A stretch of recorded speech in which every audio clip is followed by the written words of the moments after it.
ప్రభు స్తోత్రం. దైవాశీస్సులు. యెషయా గ్రంథం 62 అధ్యాయం 4వ వచనం. విడువబడిన దానవని ఇక మీదట నీవు అనబడవు, పాడైనదని ఇకను నీ దేశము గూర్చి చెప్పబడదు. నాకిష్టులని నీకును పతివ్రతని నీ భూమికిని పేర్లు పెట్టబడును. హెప్సిబా బ్యోలా అని మీ తర్వాత చూడొచ్చు మీ బైబిల్లో పుట్నోట్లో. యెహోవా నిన్ను గూర్చి ఆనందించున్నాడు, నీ దేశము వివాహితమగును. ప్రభు తన మాట మన కొరకు దీవించును గాక. ఇది ఇజ్రాయెల్ దేశాన్ని గురించిన ప్రవచనం. యెషయా భక్తుడు మాట్లాడారు. విడవబడిన సంగతి ఇజ్రాయెల్ దేశ చరిత్ర వారందరికీ పరిచయమే. ఇప్పటికి చాలాసార్లు చెప్పాను, చాలామంది సేవకులు చెప్పారు. విడవబడినది, పాడైనది అనే మాట లేదు. ఇక 7 ఏళ్ల శ్రమల కాలంలో ఇజ్రాయెల్ దేశాన్ని అబద్ధ క్రీస్తు ఒప్పందంతో పరిపాలన జరుగుతూ ఉంటుంది. కానీ భయంకరమైన చిత్రవదలు జరుగుతాయి. ఆ దినాలు తక్కువ చేయబడిపోతే ఏ శరీరం తప్పించుకోవడానికి కూడా మత్తయి సువార్త 24వ అధ్యాయంలో ఉంది. యెరూషలేము క్షేమం కొరకు ప్రార్థన చేయమని ప్రభువు చెప్పారు.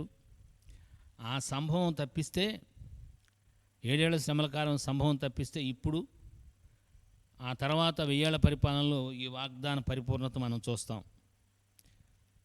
యేసు ప్రభువారు భూమి మీద 1000 ఏళ్ళు పరిపాలన చేస్తాడు. అప్పుడు విడవబడిన దానివని కానీ పాడైనదని కానీ నీ దేశం గురించి చెప్పబడదు. నాకు ఇష్టురాలని పతివ్రతని నీ భూమి పేరు పెట్టబడను. యెహోవా నిన్ను గూర్చి ఆనందించున్నాడు, నీ దేశము వివాహితమగును. ఇది వాగ్దానం, ప్రవచనం. యెషయా గారిలో మాట్లాడి అక్కడి నుంచి నేను చెప్పాను కదా, అన్ని కష్టాలే. ప్రపంచ దేశాల్లో చెదరగొట్టాడు దేవుడు. మందిరం 2 సార్లుగా పునాదులు సహా పీక అవతల వేయబడింది. పాత నిబంధనలో ఒకసారి, క్రొత్త నిబంధనలో ఒకసారి. అంటే క్రీస్తు పూర్వం ఒకసారి, క్రీస్తు శకం ఒకసారి. నా భావం అది. అయితే 1948 సంవత్సరంలో స్వాతంత్ర్యం వచ్చిన తర్వాత ఇజ్రాయెల్ దేశానికి అక్కడి నుండి దేవుడు తోడుగా ఉండి అన్ని విషయాల్లో సహాయం చేసి నడిపిస్తూ వస్తున్నాడు. ఇంకా విడవబట్టం అనేది దేవుడు ఉండదుక. 7 ఏళ్ల శ్రమల కాలంలో అబద్ధ క్రీస్తుతో ఇజ్రాయెల్ ఒప్పందం చేసుకుంటారు. అబద్ధ క్రీస్తే ముందుంటాడు, అబద్ధ ప్రవక్త ప్రోత్సహిస్తాడు ఒప్పందం చేసుకోమని. ఆ ఒప్పందం కాలం ప్రారంభమే 7 ఏళ్ల శ్రమల కాలం. 7 ఏళ్ళు ఒప్పందం చేసుకుంటారు. 3.5 సంవత్సరాల తర్వాత ఒప్పందం మేరతాడు. అది భ్రష్టత్వం.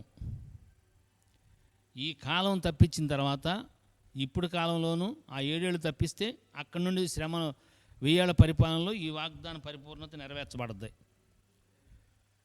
ఇప్పుడు కాలంలో నీవు దేవుడు విడిచిపెట్టాడని కానీ, నీ ఊరు కానీ, నీ కుటుంబం కానీ, నీ శరీరం కానీ పాడైందని కానీ, జీవితం అస్తవ్యస్తం అయిపోయిందని కానీ నీకు అనిపిస్తే, నిన్ను శాశ్వతమైన ఆశీర్వాద కారణంగా చేస్తాడు దేవుడు. స్తోత్రం. ఇప్పుడు నీ కంటికి విడవబడిన వాడిగాను, పాడైన దాని అని నిన్ను గురించి కానీ, నీ ఇంటిని గురించి కానీ, నీ దేశాన్ని గురించి కానీ, నీ రాష్ట్రాన్ని గురించి కానీ, నీ రాజ్యాన్ని గురించి కానీ, ఊరిని గురించి కానీ చెప్పబడితే, నీ సేవను గురించి చెప్పబడితే, అద్భుతమైన మాట, దేవుడు నిన్ను గూర్చి ఆనందించే దినాలు నీ జీవితంలో, నా జీవితంలో వస్తున్నాయి. దూరంలో లేవు.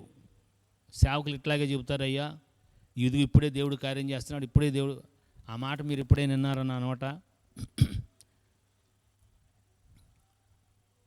వాక్యాన్ని ఎంత ప్రస్ఫుటంగా మనం ధ్యానిస్తున్నామో అనుదినం వినే బిడ్డలు గ్రహింపవుద్ది. ఇది బలమైన మాట. మన జీవితాలు పాడైపోయినాయి, పనికి రాకుండా పోయినాయి, వివాహితం లేదు, కానీ నీ ఇంట్లో వివాహం జరుగుద్ది. దేవుడు నిన్ను చూసి ఆనందిస్తున్నాడు.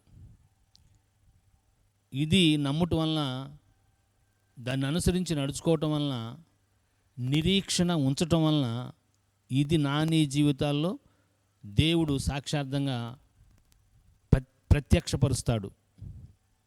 ఇది నిజం, ఇది సత్యం. నీ గుండె ఉప్పొంగొద్దీ కొట్టుకుంటుంది. Thank you and God bless you.